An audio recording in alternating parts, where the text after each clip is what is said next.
Hi friends, welcome to our channel easy way to learn. ఈరోజు మనం చెప్పుకోబోయే topic one word substitution episode 30.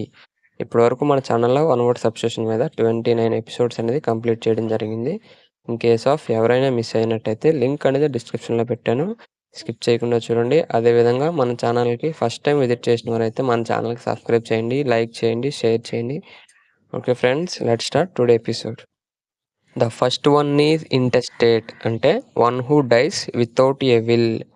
అంటే ఎలాంటి వీలునామా రాయకుండా ఎవరైనా చనిపోతే ఆ పర్సన్స్ని ఇంటెస్టేట్ అంటారు. ఫర్ ఎగ్జాంపుల్, ఎవరైనా చనిపోయినప్పుడు తన యొక్క ఆస్తిని ఎవరికి పంచకపోతే, దీని అర్థం అదే.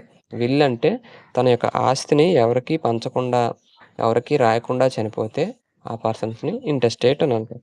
The second one is introspection అంటే the examination or observation of one's own mental and emotional process. అంటే తనకు తానుగా తన ఆత్మను తానే పరిశీలించుకుంటే, అంటే తను మంచిగా ఉన్నాడా చెడ్డగా ఉన్నాడా అని తనకు తానే పరిశీలించుకుంటే దాన్ని ఇంట్రోస్పెక్షన్ అని అంటారు.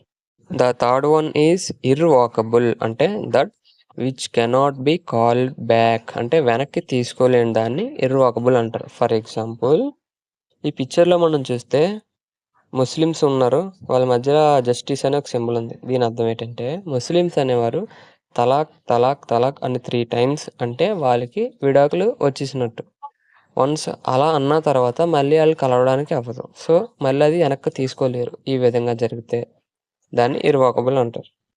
The fourth one is itinerary అంటే a plan of a journey including the route and the places that you visit. అంటే మనం ఏ ప్లేస్కైనా విజిట్ చేయాలనుకున్నప్పుడు ముందుగానే దాని యొక్క రూట్ మ్యాప్ని మనం దగ్గర ఉంచుకొని ఈ విధంగా వెళ్తే మంచిది, ఈ విధంగా వెళ్తే మంచిది అని చెప్పేసి ఒక రూట్ మ్యాప్ అనేది మనకు ఒక ఐడియా ఉంటుంది.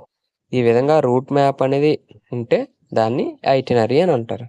ఫర్ ఎగ్జాంపుల్, ఈ పిక్చర్లో మనం చూస్తే ఒక పర్సన్ విశాఖపట్నం నుంచి ఢిల్లీకి బయలుదేరదాం అనుకుంటున్నాడు. సో తను ఏ విధంగా వెళ్తే మంచిదని ఒక రూట్ అనేది దానికి idea ఉంచుకున్నాడు.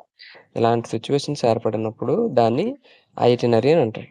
The fifth one is intermediary అంటే one who interference between 2 or more parties to settle differences. అంటే ఎవరైతే 2 పార్టీలకి లేదంటే ఎక్కువ పార్టీలకి మధ్యవర్తిగా ఉండి వారి యొక్క ప్రాబ్లమ్స్ని సెటిల్ చేస్తారో ఆ పర్సన్స్ని ఇంటర్మీడియరీ అని అంటారు. సో మనం నేర్చుకున్న 5 word సమ్మరీ చూస్తే ఫస్ట్ వన్ అనేది ఇంటెస్టేట్ అంటే ఎవరైతే వీలునామా రాయకుండా చనిపోతారో ఆ పర్సన్స్ని ఇంటెస్టేట్ అంటారు.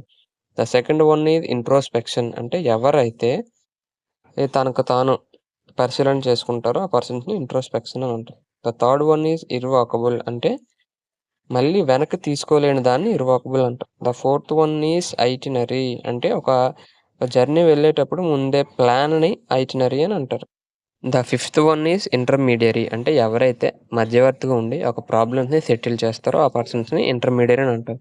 సో మనం నేర్చుకున్న 5 words అవి ప్రతిరోజు ఈ విధంగా ఫాలో అవ్వండి. మీకు డైలీ 5 to 10 minutes మించి టైం అనేది అవ్వదు. సో వీటి మీద ఫోకస్ చేయండి. మీరు ఒక్కసారి ఎక్కువ నేర్చుకుందాం అంటే కష్టం కాబట్టి డైలీ స్లోగా నేర్చుకుంటూ డైలీ 5 words చొప్పున నేర్చుకుంటే మీరు ఈజీగా వన్ వర్డ్ సబ్స్టిట్యూషన్ మీద మంచి అవగాహన అనేది వస్తుంది. మీరు ఈజీగా అటెంప్ట్ చేయడానికి వీలవుతుంది. Thank you friends, thank you for watching.